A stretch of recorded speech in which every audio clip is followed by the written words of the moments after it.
मजेदार भाई भाई की कहानी। एक समय की बात है, दो भाई थे, रामू और श्यामू। वे दोनों बहुत अच्छे दोस्त थे, लेकिन कभी कभी छोटी छोटी बातों पर लड़ भी जाते थे। रामू बड़ा था और श्यामू उससे छोटा। रामू हमेशा अपने बड़े भाई होने का रौब डालता, जबकि श्यामू उसे चिढ़ाता रहता।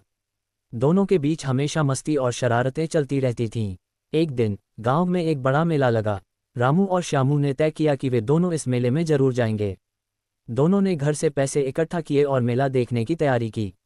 रास्ते में वे दोनों रास्ते भर हंसी खुशी बातें कर रहे थे, लेकिन अचानक श्यामू ने एक मजेदार योजना बनाई। रामू भाई, क्यों न हम दोनों मेला देखते देखते एक दूसरे को चुनौती दें?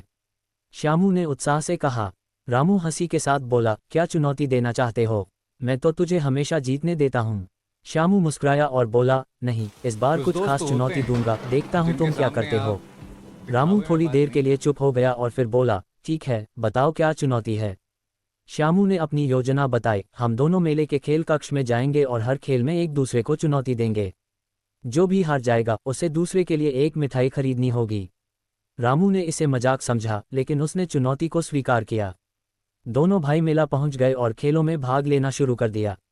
पहले खेल में रामू ने श्यामू को हरा दिया, फिर श्यामू ने अगले खेल में रामू को हरा दिया।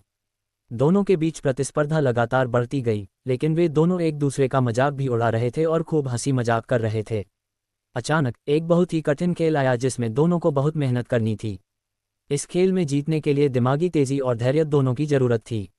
श्यामू ने अपनी पूरी ताकत लगाई और रामू से जीतने की पूरी कोशिश की, लेकिन रामू ने एक चालाक तरीका अपनाया और श्यामू को हराया। श्यामू थोड़ी देर के लिए चुप हो गया, लेकिन फिर हंसी के साथ बोला, ठीक है भाई, तुम जीत गए। अब मेरी बारी है, मुझे मिठाई लेने दो। रामू ने श्यामू के चेहरे पर मुस्कान देखकर कहा, तुम हमेशा मुझसे छोटे हो, लेकिन तुमसे मैं बहुत कुछ सीखता हूँ।